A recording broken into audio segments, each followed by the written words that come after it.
नागपुर महानगर पालिका के ब्रेकफास्ट विद नितिन गडकरी के कार्यक्रम में केंद्रीय मंत्री नितिन गडकरी ने शहर के विकास को लेकर कई महत्वपूर्ण सुझाव दिए। उन्होंने अंबाझरी से अंबोरा तक जल विहार शुरू करने का सपना व्यक्त किया। अंबाझरी तालाब में वाटर प्लेन उतारने का सपना आधा पूरा होने की बात कहते हुए उन्होंने अंबोरा, खिंडसी सहित अन्य जलाशयों को जल विहार से जोड़ने की संकल्पना रखी। अंबाझरी में लिफ्ट लाइनिंग के निर्देश भी दिए गए। गडकरी ने मनपा क्षेत्र में पेट्रोल डीजल वाहनों को बाहर करने, भांडेवाड़ी में कचरे के खाद्य निर्माण, नागपुर को कचरा मुक्त करने तथा 400 स्पोर्ट ग्राउंड विकसित करने पर जोर दिया।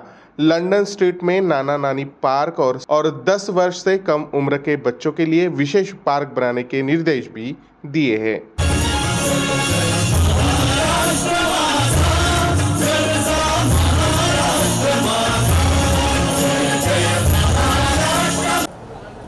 अपने कमिशनर आणि सर्व अधिकारीगण आणि उपस्थित बंधूंना आणि भगिनींना, गेल्या अनेक दिवसापासून अंबाझरी तलावातल्या जलपरीचा विषय विशेषतः जनतेमध्ये मोठ्या प्रमाणात चर्चेत होता। याबद्दल नागरिकांची नाराजी पण होती। या नाराजीमुळेच लोकप्रतिनिधी म्हणून परिणय फुके आणि संजय बेंडे यांनी विधानमंडळात त्याच्यावर प्रश्नही विचारला होता। पण आज हे सगळं बघितल्यानंतर खरोखर मनाला अतिशय आनंद झाला, कारण मी पण याच्या आधी हे बोलून गेलो आणि आज अतिशय उत्तम आणि चांगलं काम महानगरपालिकेने केलं। याबद्दल महानगरपालिकेचं, माननीय महापौरांचं, माननीय उपमहापौर आणि स्टँडिंग कमिटीच्या चेअरमन शिवानी दाणे आणि आपले उत्तम प्रशासक आदरणीय इटनकर साहेब या सगळ्यांना आणि अधिकाऱ्यांना मी मनापासून धन्यवाद देतो। मी जिल्हाधिकाऱ्यांचं नाव घ्यायला विसरलो, ते पण उपस्थित आहेत। सर, या समस्याचं मूळ जे आहे ते अंबाझरी तलावात येणारं दूषित पाणी आहे आणि ते पाणी वाडी नगरपालिकेचं आणि विशेषतः MIDCचं पाणी या ठिकाणी येतं, ते जर पूर्णपणे थांबलं नाही तर पुन्हा जलपरी वाढण्याची शक्यता आहे। आता मला सांगितलं की आपला जो ETP आहे वाडीचा, तो जवळपास पूर्ण झालेला, त्यात अनेक अडचणी होत्या। 15 डिसेंबरला तो चालू होणार आहे, सितंबर। पण एक काम करा की जेवढे आपले ETP आहेत त्यांना नेरीला सांगून त्यांची रोज जे पाणी डिस्चार्जची COD BOD लेवलचे रिपोर्ट तुम्ही मागवा, कारण अनेक वेळी पाणी शुद्ध होत नाही आणि तसंच सोडून दिला जातं। परंतु आज इतका सुंदर तलाव दिसतो, असा तलाव राहिला हे नागपूरचा वैभव आहे। इतिहास खूप मोठा आहे। या तलावामध्ये ओव्हरफ्लो झाला आणि त्यामुळे अनेक लोकांनी आरोप केले, शंकरनगरमध्ये, रामदासपेठमध्ये, वर्मा लेआउटमध्ये पाणी शिरलं, सिमेंट कॉन्क्रीट रोडमुळे हे पाणी शिरलं, असाही आरोप काही लोकांनी केला। त्यानंतर स्केटिंग रिंग जी होती ती आपण दुरुस्त केली, माझ्या काळात तर ती झाली होती। श्रीनिवास पाटील अध्यक्ष होते, चिकाटे साहेब होते चीफ इंजिनियर, त्यांना मी बार्सिलोनाला पाठवलं होतं। त्या ठिकाणी स्केटिंग रिंग करण्यामध्ये थोडी जागा कमी पडली, त्याचा पिलरही पण नाग नदीच्या याच्यात आला होता, तोही काढला आपण।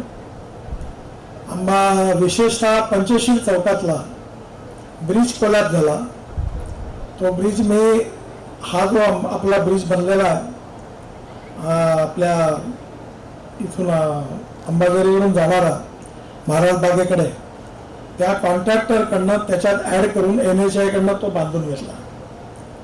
त्यानंतर आपण नाग नदीवर काम केल्यानंतर महानगरपालिकेने इथे उत्तम ब्रिज बांधला विवेकानंद स्मारकाच्या तिथे, त्याही कॉन्ट्रॅक्टरने चांगलं काम केलं, बहुतेक मला वाटतं प्रफुल्ल देशमुखने गेलं। आणि त्यानंतर आपण हल्दीरामचं जे प्रोजेक्ट होतं ते मेट्रोला जागा दिली, ती तोडायला लावली आणि त्यानंतर तो फ्लो अखंड झाला आणि आता यावर्षी एवढा पाऊसही येऊन कोणाच्याही घरात पाणी शिरलं नाही। या 2 वर्षापूर्वी महालक्ष्या सगळ्या पाण्यात गेल्या, गणपती पाण्यात गेला होता।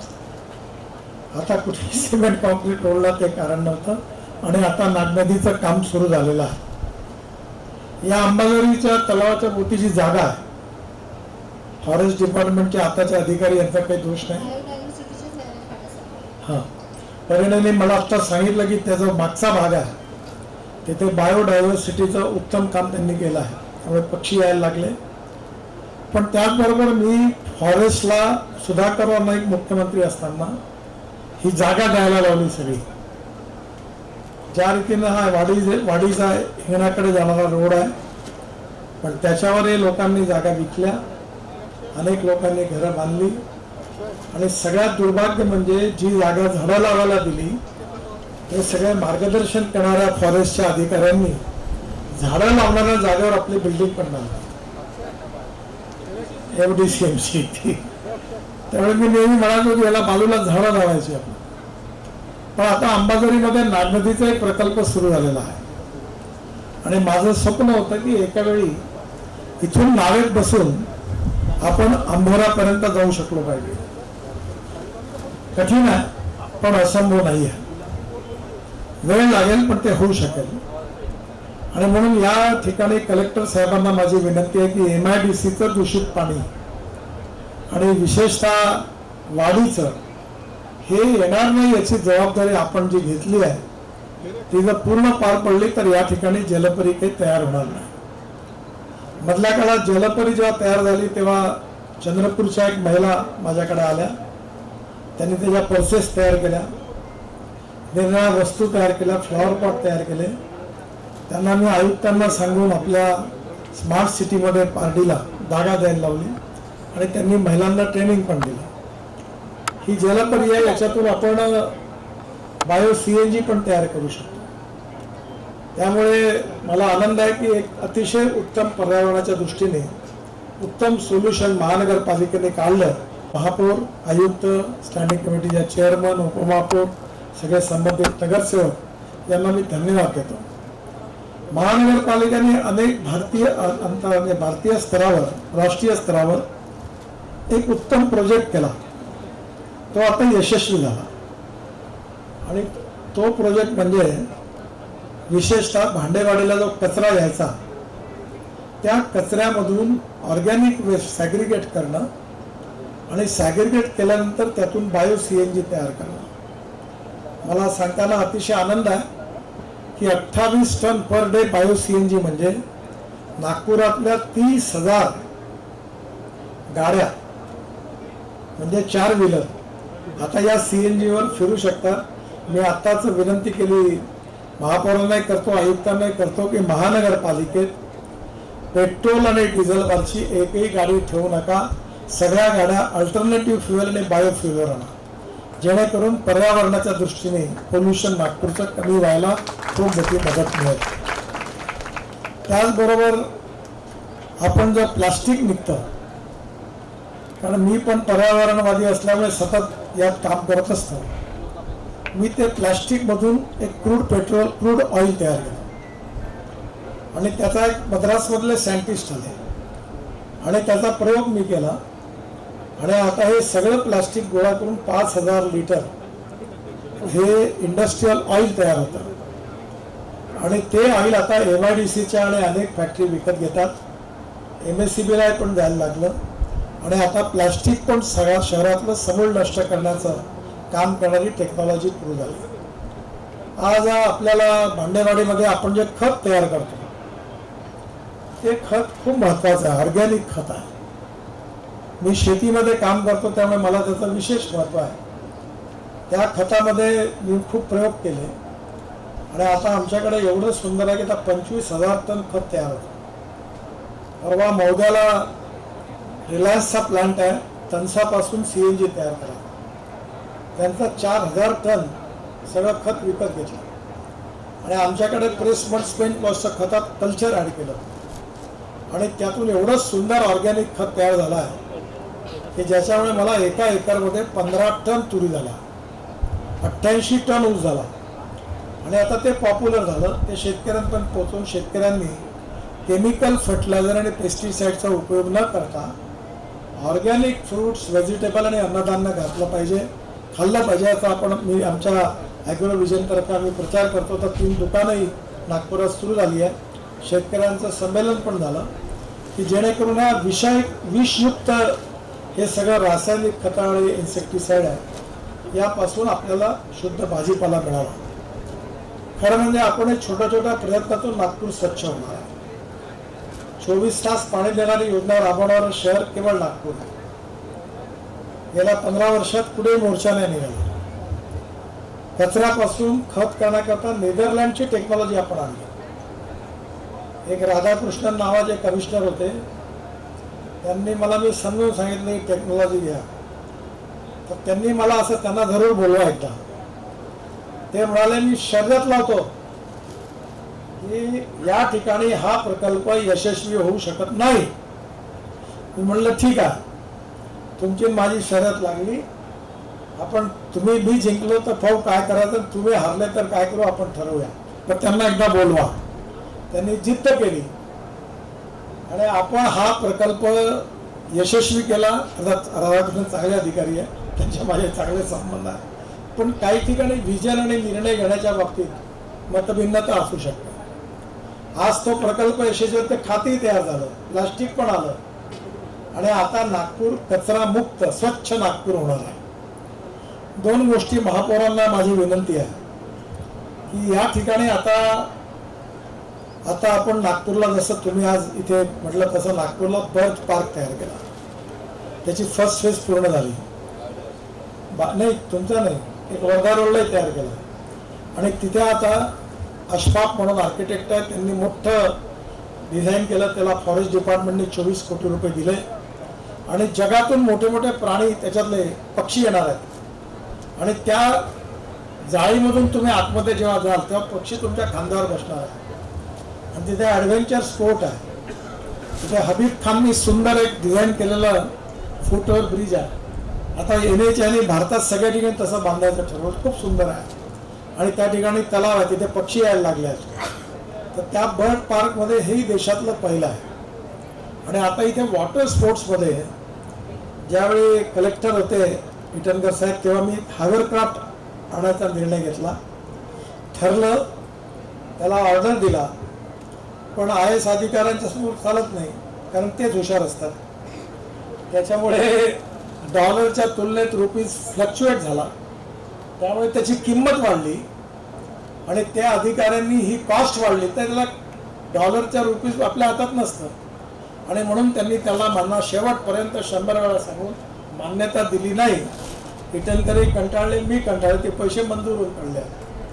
ते रशियातून आणायचं होतं. हे हायवरक्राफ्ट म्हणजे पाण्यापासून 1.5 फूट वरती विमानासारखं ते धावतं आणि ते आम्ही अंबोराला आणलं होतं. पण आता ते म्हणाले की हायवरक्राफ्ट आणि एक अँटनी नावाचे आहेत. मी शिपिंग मंत्री होतो, केरळमध्ये आहे. तुम्ही जर कोणी स्वित्झर्लंडला गेलं, तिथे इंटरलाकन नावाचं शहर आहे, तुमचे गेले असतील अनेक लोक. तिथे एक असाच तलाव आहे आणि त्या तलावावर एक बोट सुटते संध्याकाळी 6ला. त्याला भारताचा झेंडा असतो. त्या दिवशी डिनर इंडियन मिळतं. मग एक दिवस चायनाचा झेंडा असतो, त्यावेळेला चायनीज जेवण मिळतं. संगीत नृत्य 300-400 लोक त्या बोटीत फिरतात आणि मग जेवण करतात, संगीताचा आनंद घेतात. अशा प्रकारची एक डायनिंग बोट आहे. दुसरं वॉटर स्पोर्ट्स आहे. आता आपण बघितलं केरळमध्ये आत्ता ज्या बोटीने या लोकांनी केलं, अशा स्पर्धा होतात, त्या वर्ल्ड लेवलवर पोहोचल्यात. आणि भंडारा गोंदिया जिल्ह्यात याचं ट्रेनिंग असणारी मुलं, आत्ता फुके साहेबांनी सांगितलं की त्यांनी आणून आपल्याही मुलांना आपणच शिकवता येईल. आणि इथे आपण अनेक पाण्याच्या स्पोर्ट करता मी महापौरांना आणि कमिशनर साहेबांना अशी विनंती करीन की मी तुम्हाला लिस्ट देतो. पहिल्यांदी आपल्या इथे या टोकावरून त्या टोकापर्यंत जायला मी परिणयालाही सुचवलं होतं. ती हे असते काय डिप लाईनिंग, ते एक अशा पूर्ण बांधायचं आणि इथून निघालं की तिकडे झूर करत जात होते, तिकडनं इकडे इकडनं तिकडे. अशा अनेक प्रयोग आहेत. तर याच्यामध्ये सुरक्षेच्या दृष्टीने सगळी काळजी घेऊन नागपुरात वॉटर स्पोर्ट आणि water sports related adventure sport सुरू करण्यामध्ये आपण जरूर पुढाकार घ्यायला. पैसे कमी लागतील, फक्त परवानग्या आणि इन्फ्रास्ट्रक्चर डेव्हलप केलं तर लोक BOTत पण करतील. माझं एक स्वप्न होतं की अंबाझरी तलावात विमान उतरलं पाहिजे. माझं अर्ध पूर्ण झालं. मी विमानात बसून मुंबईच्या गिरगाव चौपाटीवर समुद्रात उतरलो. आणि समुद्रातून उडलं आणि मग ते विमान मोदींनी मला सांगितलं मलाही जायचं आहे. त्यांच्या ऑफिसने ऑब्जेक्शन घेतलं कारण ते सिंगल इंजिन होतं. तर मी म्हटलं असं असं म्हणतात तर ते म्हणलं कायदे की बात आप कब से करने लगे म्हणे. तो कायदा तोडने वाले मतलब तोडो कोई फरक नाही पडला. आणि मोदीजी त्यावेळी आपल्या साबरमतीच्या रिव्हरफ्रंट उडाले आणि सरदार सरोवर गेले. त्या विमानाची किंमत तशी जास्त आहे पण मी माझ्या एका मित्राला मागे लागून त्याची पॉलिसी ठरवली आपल्या इकडे आणि आता 100 विमानं स्पाइस जेटवाले घेणार आहेत. माझे मित्र आहेत त्यांनी ते होलसेल सौदा केल्यामुळे 18 कोटीचं विमान आहे. तसं ते 27-28 कोटी आहे. परिणय फुकेला म्हटलं की तुम्ही घ्या आणि इथून डायरेक्ट आंबोऱ्यात उतरता येईल. आंबोऱ्याहून डायरेक्ट तिकडे कुठेही उतरता येईल. पाण्यात किमसीत उतरता येईल.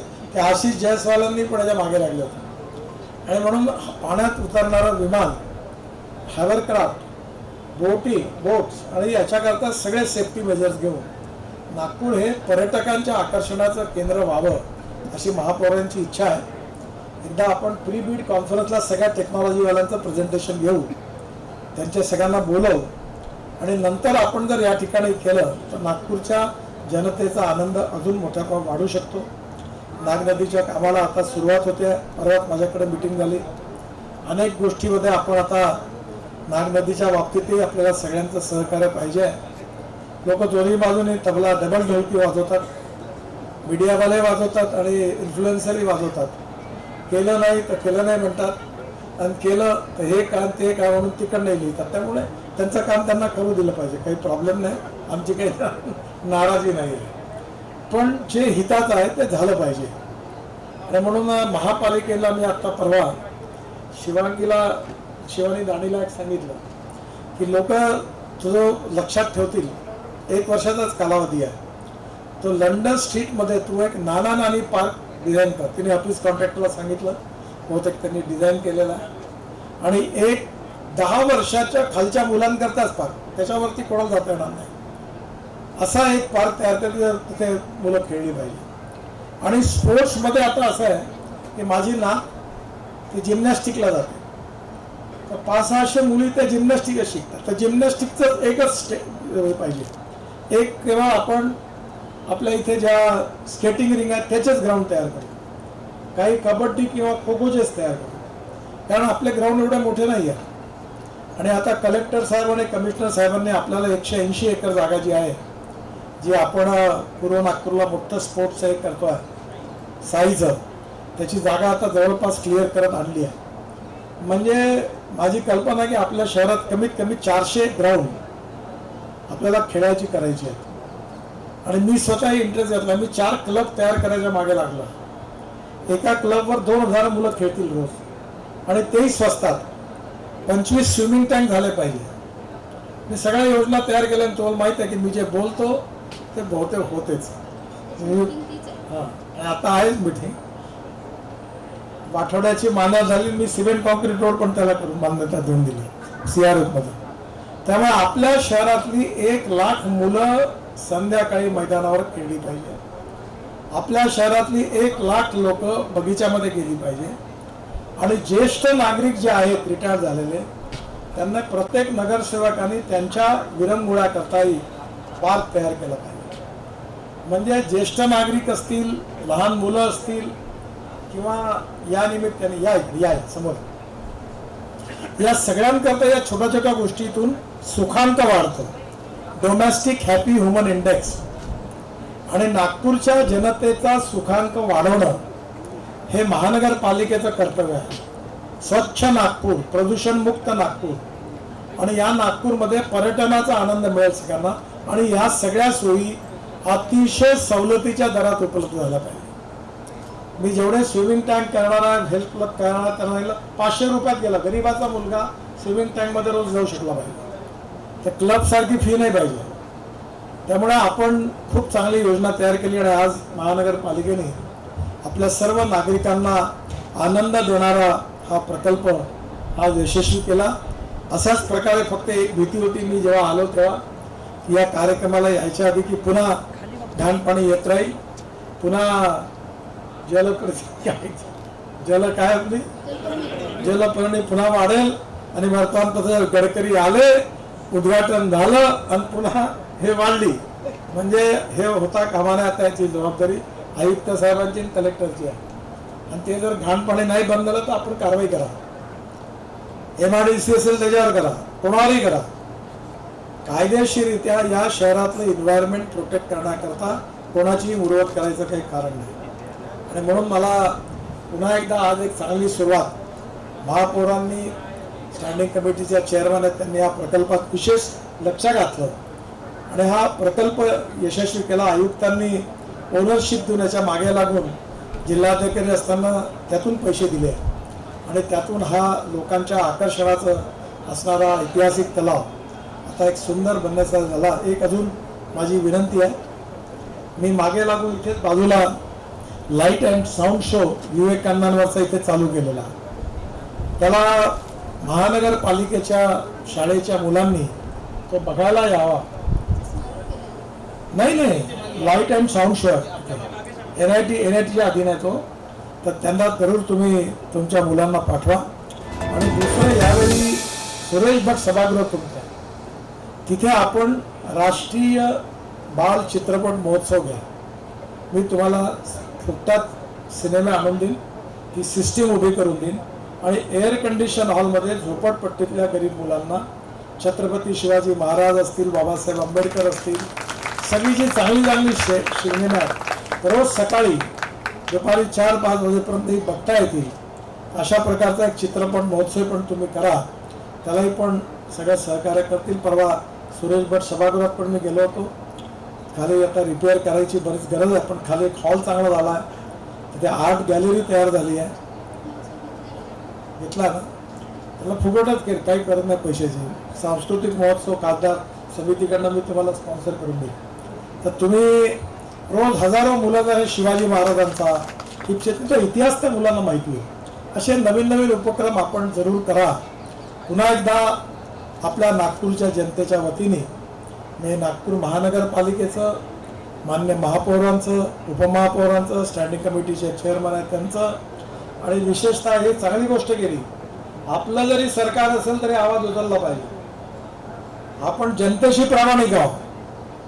जनता आपली मालिका आहे. त्यामुळे आपल्याही पक्षाचं सरकार असेल तरी असेंब्लीत प्रश्न उचलण्याचं उत्तम काम परिणय फुके आणि संजय भेंडे यांनी केलं. त्यांनाही धन्यवाद देतो की आवाज उचलला पाहिजे जनतेवर. आणि आयुक्तांनी या प्रश्नात सोडवण्यात महत्त्वाची भूमिका घेतली.